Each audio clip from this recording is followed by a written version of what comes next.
how would you like to comment on this important occasion on the status of Jammu and Kashmir? The Kashmir conflict must be resolved on the basis of the UN Charter and the resolutions of the Security Council and bilateral agreements.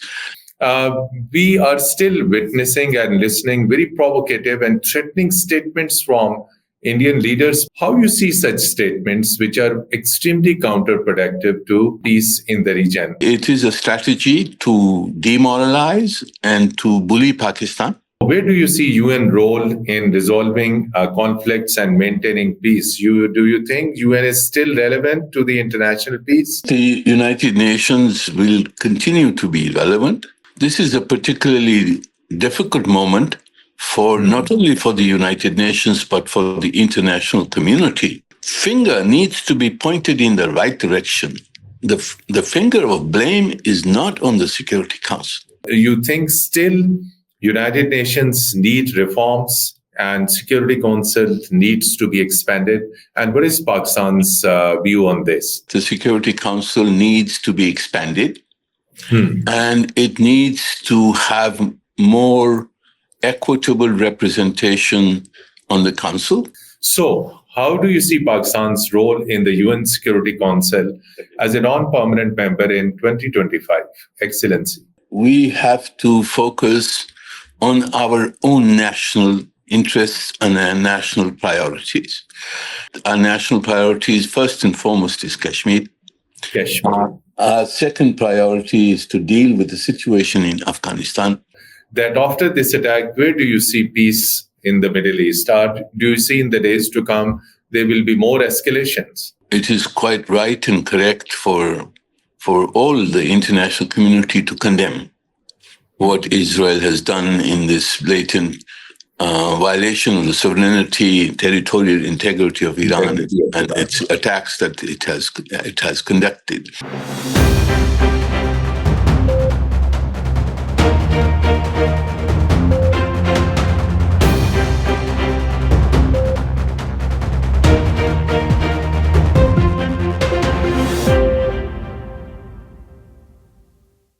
Bismillahirrahmanirrahim. Assalamu alaikum and very warm welcome to program Inside in V News English Pakistan.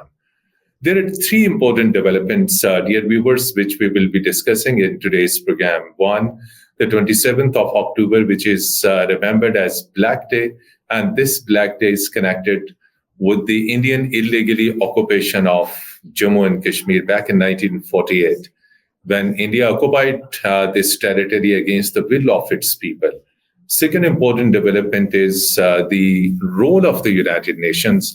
United Nations has just observed its anniversary, and we would like to see where United Nations stands now in terms of resolution of conflicts. And in the backdrop of United Nations role, we will also like to have discussion that where Kashmir stands now as far as UN agenda is concerned. And last but not the least, most important development, the Israeli fresh aggression and airstrikes against Iran, which Government of Pakistan, Pakistani Ministry of Foreign Affairs strongly condemned.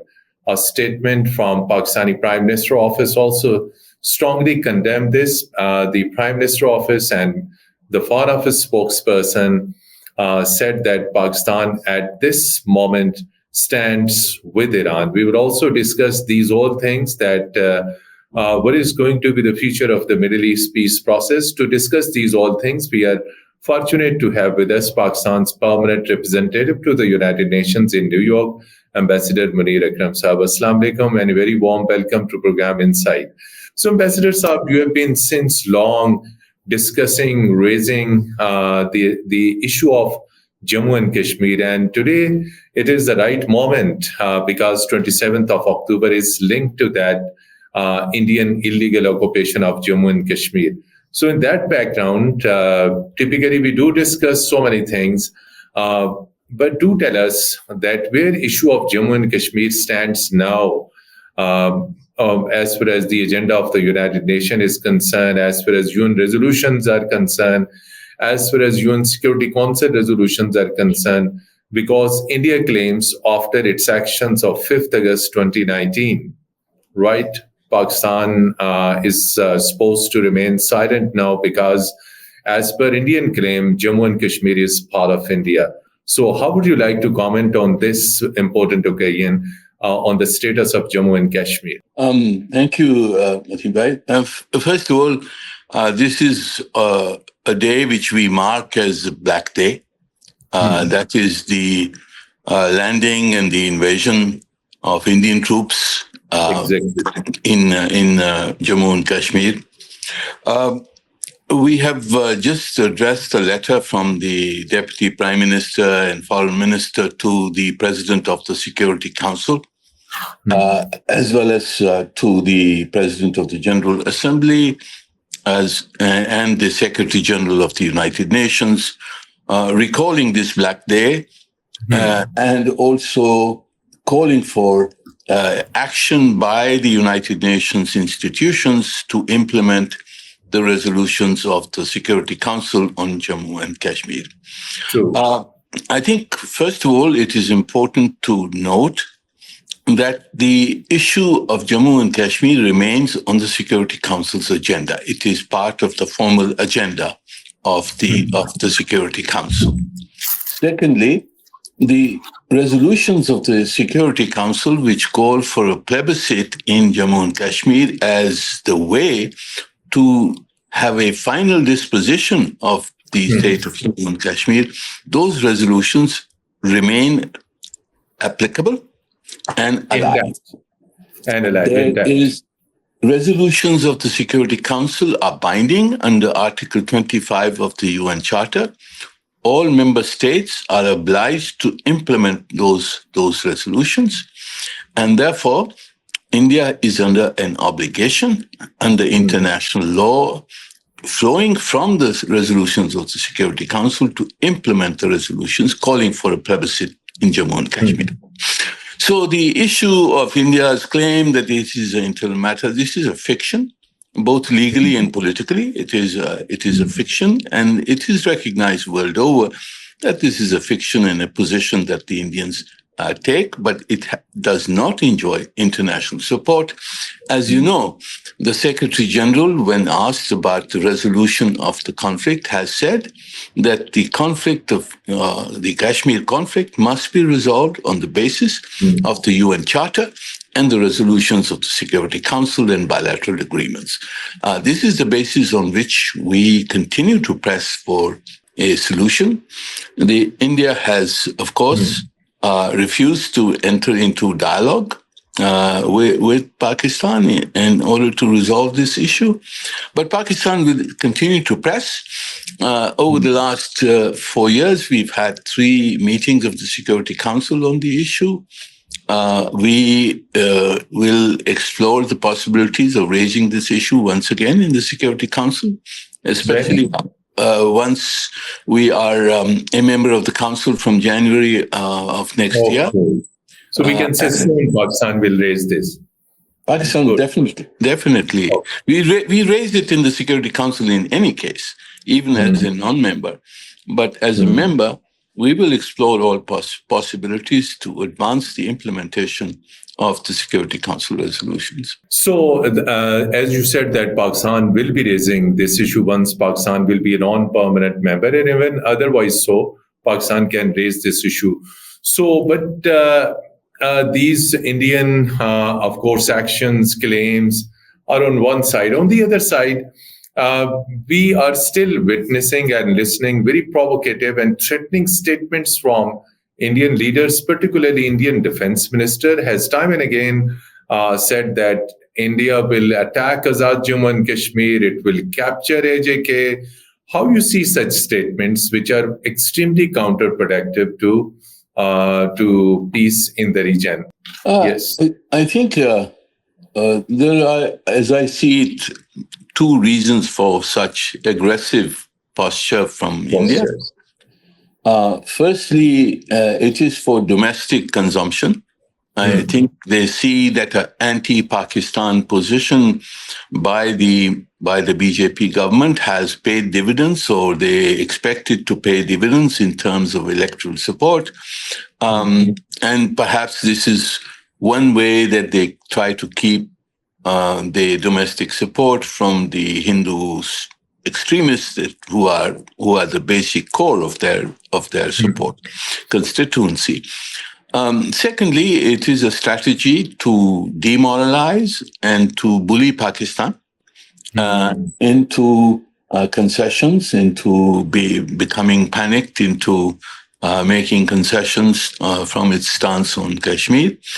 But Pakistan is a strong state, and we are not easily bullied as such. And I think the Indians have found out that Pakistan cannot be coerced into making concessions. Recently, Islamabad hosted Shanghai Cooperation Organization's Council of Head of Government Summit in Islamabad, which was also attended by Indian External Affairs Minister Jay Shankar. And at the time of departure, Jay Shankar in his tweet said that he was grateful to government of Pakistan for hospitality and courtesies. How you see this very positive tweet? And on the lunch, he had lunch together with Pakistani Foreign Minister, an informal exchange of views with Special Assistant to the Prime Minister, Mr. Fatmi.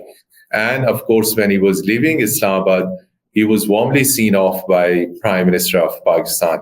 So how you see these gestures shown by Indian External Affairs Minister while he was in Islamabad? Do you foresee or do you expect in the days to come some sort of ice melting, diplomatic breakthrough? Well, first of all,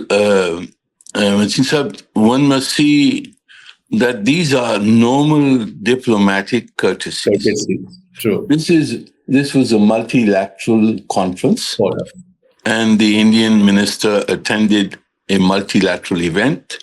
I think he said before and after that he did not discuss bilateral issues. I presume that is the case, that bilateral issues as such were not discussed. So I do not think that it is necessary to read more into this than is essential. And therefore, I would obviously, Pakistan has always desired normalization with India. India knows our requirements for normalization. They have to rescind what the measures they have taken. They have to stop human rights violations. They have to stop the demographic change which is taking place in occupied Kashmir. They know our position. They know our conditions.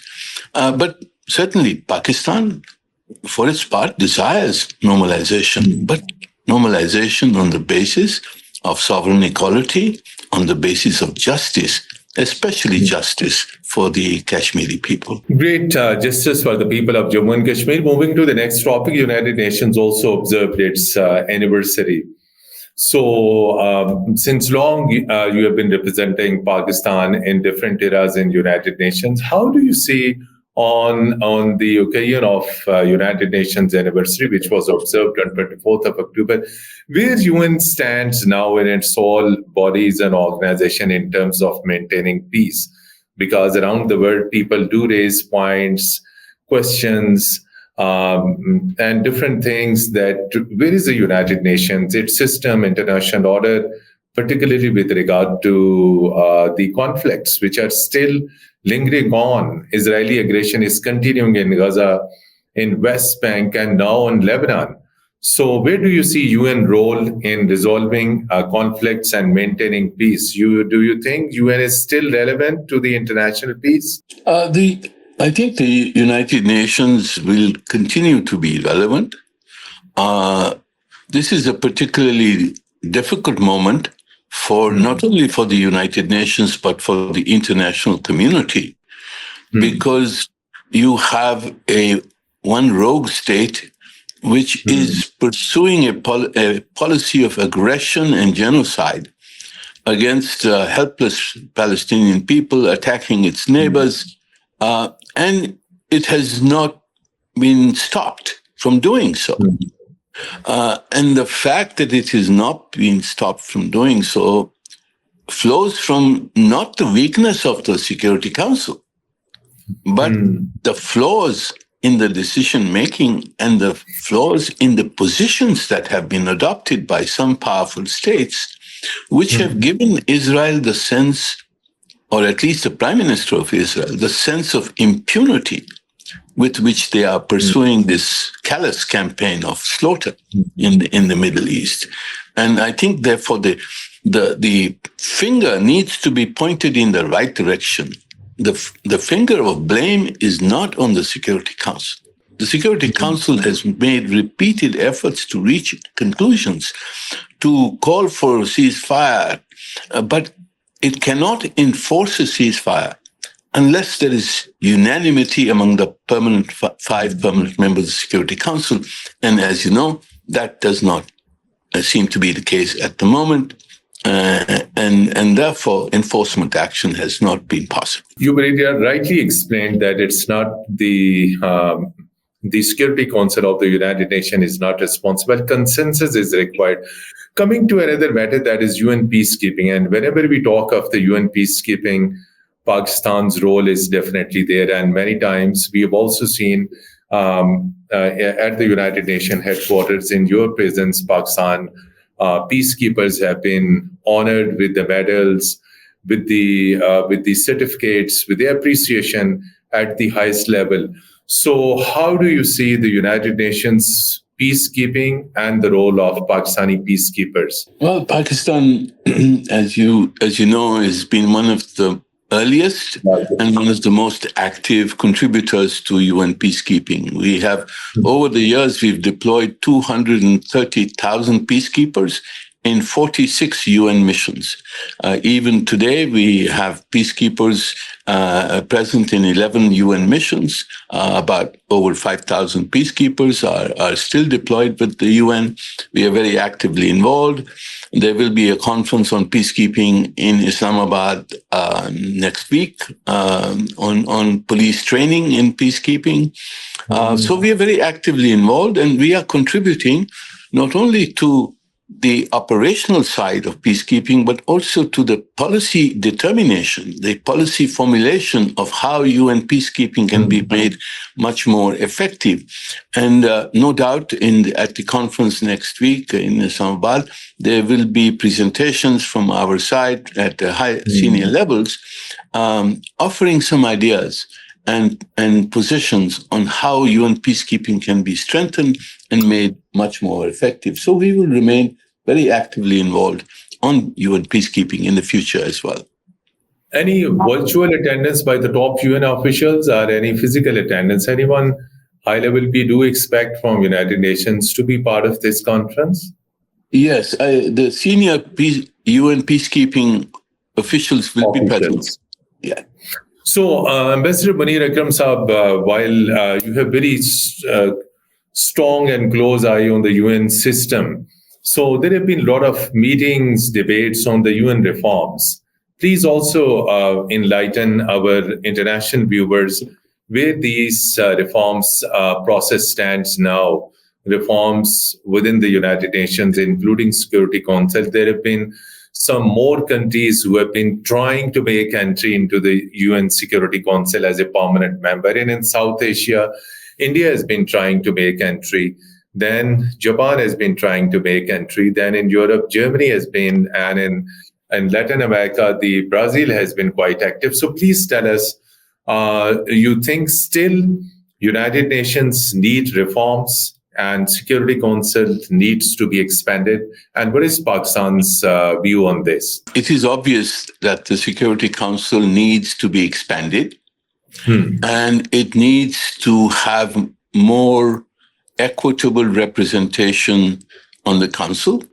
What Pakistan says is there should be more representation of the smaller and medium-sized states, which are now the vast majority of the membership of the United Nations.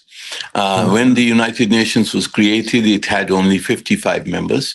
Now it has 193 members, and most of those members are smaller and medium-sized states. And therefore, we think that the council should be expanded and we should have greater representation of these countries as non-permanent members. There has been an effort over the past several decades from what is called the G4, which consists of Brazil, India, Japan, and Germany, to offer themselves as new permanent members of the Security Council, that they should have equal status with the P5. That position has not been accepted because in each of their regions there is opposition which says, well, why are you more qualified than other states to become permanent members? And B, the problem in the Security Council, as we have seen in recent times, is the power of the veto, is the ability of the permanent members to block decisions. Now, if you create more permanent members, there will be more problems. The paralysis of the Security Council will become multiplied and intensified. And therefore, Pakistan and the group which we lead, which is called the Uniting for Consensus Group, together with Italy, Turkey, Spain, and Canada and other countries, we argue that the expansion should only be in the non-permanent category, and that there should be no expansion of the veto to new permanent members. There should be no new permanent members. We should have a more democratic Security Council with non-permanent members, so that we will be then in a majority to be able to make decisions which reflect the views of the vast majority of the international community, rather than only a few powerful states. Good news that you have already shared with us. From January 2025, Pakistan will be a non-permanent member of the UN Security Council. Tell us some of the planning or any major initiative Pakistan needs to do at UN Security Council vis-a-vis global peace and security is concerned, because Pakistan has been quite active in maintaining peace in Middle East once upon a time, then Afghanistan is there, then back to South Asia between India and Pakistan, Jammu and Kashmir conflict is there, and then Pakistan has been supportive of Azerbaijan on its position, then Pakistan has been quite active on Gaza, on Palestine. So how do you see Pakistan's role in the UN Security Council as a non-permanent member in 2025? Excellency. Well, first of all, Mateen Bhai, we have to focus on our own national interests and our national priorities. And as we see it, our national priorities, first and foremost, is Kashmir. Our second priority is to deal with the situation in Afghanistan. Counterterrorism, exactly. We are facing the terrorist threats from Afghanistan's territory, and we have to address those. We have to address the whole issue of counterterrorism because we feel that terrorism has not been approached in the kind of comprehensive way that is necessary to address also not only the manifestations, but also the root causes of terrorism have to be addressed. We have to address new forms of terrorism, right-wing terrorism that has emerged in Europe, but also in our neighbor India, fascist terrorism that is taking place against the Kashmiris as well as against the Indian Muslims. These are issues that need to be projected and to be taken into account by the Security Council. So these are some of our national priorities. We will also be contributing to peacekeeping, to the promotion of effective UN peacekeeping. We will try to strengthen the work of the Security Council by improving its working methods, making them more democratic, more transparent, and to contribute to the raging issues that are in front of us, in particular, the war in the Middle East and the slaughter that is taking place in Gaza. These will also be important priorities for Pakistan, reflecting not only both our national interests and the sentiments of our people, which is what must guide foreign policy, is the sentiments of the Pakistani people. Excellency, today there is a very sad moment that Israel carried out strikes against Iran. And Pakistani Foreign Office issued strong worded statement, followed by a statement by Prime Minister of Pakistan. So at this moment of difficulty, the Foreign Office and Pakistani Prime Minister Office, Prime Minister Shahbaz Sharif said that Pakistan stands with Iran at this, and it was blatant violation of international law, UN Charter, Iranian sovereignty. So your thoughts on that? That after this attack, where do you see peace in the Middle East? Or do you see in the days to come there will be more escalations? It is quite right and correct for all the international community to condemn what Israel has done in this blatant violation of the sovereignty, territorial integrity of Iran, and its attacks that it has conducted.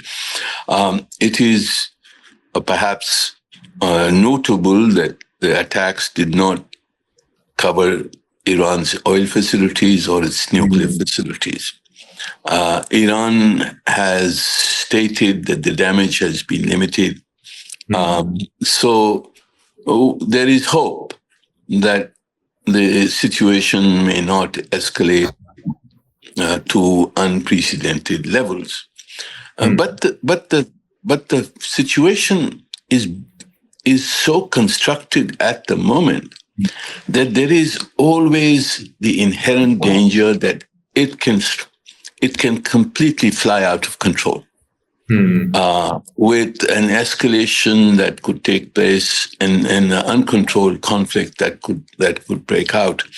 So one only has to hope that the Israeli aggressors will be contained especially by their friends, from taking further provocative actions, and that we will find a path towards de-escalation, which flows from a ceasefire in Gaza, first and foremost. We haven't seen the meeting of the UN Security Council once Lebanon was attacked and now Iran has been attacked.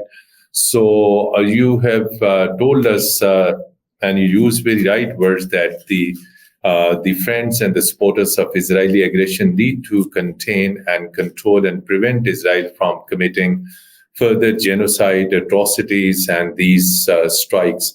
Sometimes Syria is attacked, then all the way from Israel to Yemen is attacked, now Iran is attacked. Where do you see the UN Security Council role in these all attacks and these things? Well, the Security Council, of course, will convene. I believe it will be either over the weekend or on Monday. We will convene to consider the Israeli attacks on Iran and the continuing attacks on Lebanon. And of course, efforts will be made to try to impose a ceasefire or try to get the agreement on a ceasefire.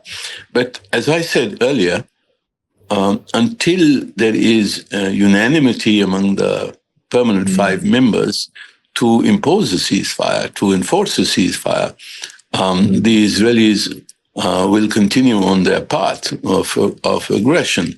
So it is imperative now for the international community to focus on those countries which are preventing enforcement action against Israel and to persuade them to agree to some form of action that would persuade the Israeli leadership to stop this war. In the past, you made some of the finest statements on the situation in Gaza. Please enlighten our international viewers as far as humanitarian assistance, these all things. Hospitals in Lebanon have been bombed. Civilian areas in Lebanon are being bombed. And simultaneously, Lebanon and Gaza is still being bombed. The places where women and children and elderly people are taking refuge in Gaza, they are being bombed, and even they are creating hurdles in rescue operations. So where is humanitarian situation? Where is humanitarian assistance? Pakistan is sending consignments. So please enlighten us also on this account. So because United Nations is very closely observing these all developments, and many of the UN workers have also been killed. Yes, and the situation is catastrophic. There is, at the present moment, reports of famine in North Gaza because no humanitarian supplies are getting through to them. They've been stopped by the Israelis. The UN has been appealing to the Israelis to allow humanitarian assistance to flow through. But there seems to be an Israeli policy of actually creating famine, creating a humanitarian crisis so that the Palestinians in Gaza have no choice but to leave. This is my conviction that this is the objective of the Israeli leadership, is to force these people into such desperation that they have to somehow leave or die. And the Israelis want to occupy the Palestinian territories forever. It is clear that they wanted complete occupation of Gaza Strip. This is my sense of what the policy, at least of Netanyahu and his extremist allies, is. It may not be of the general Israeli public, but I think these extremist leaders have their eyes set on expelling the Palestinians at some stage or the other and fully occupying their land and having the Israeli state cover the entire Palestinian territory.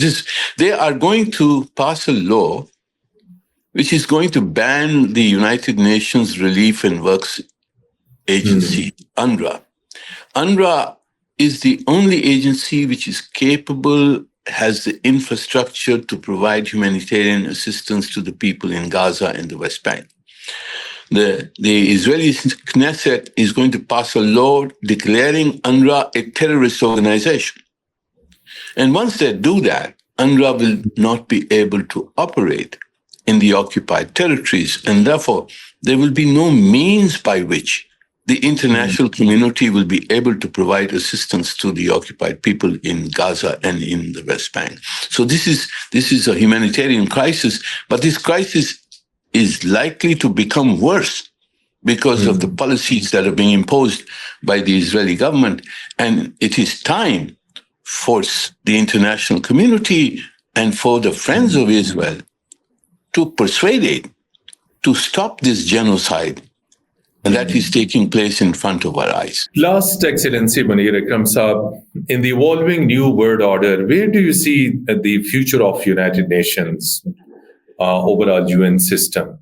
There are a lot of developments which are impacting on the world order, and a new world order is emerging. So where do you see the UN role in the new world order in the future? You know, Tinbhai, if the United Nations did not exist, we would have to create it. Because in this very complex, interdependent world that we live in, the only way through which the global affairs can be managed is through multilateral cooperation. Exactly. Even on a daily basis, the United Nations provides the regulations, the operational mechanisms for daily life, whether it's through the telecommunications, World Health Organization, the World Labor Organization. All these organizations provide the functional framework for the management of the world. So you cannot do without them. The focus, of course, always comes to the security role of the United Nations, and there the security role, as I said, is constrained by the structure of the Security Council and by the nature of the powers that are residing with 5 permanent members. But it has happened in the past as well that the United Nations Security Council has been frozen. During the Cold War, there were many years during which the Security Council could not address. The Vietnam issue was never raised in the Security Council, for example. But the Security Council survived, and when the times became better after the collapse of the Soviet Union, there were many resolutions and actions that were possible by the Security Council. But as soon as there is division between the permanent five, the ability of the Security Council to function effectively becomes diminished. And that is what is happening today. But hopefully these times will pass.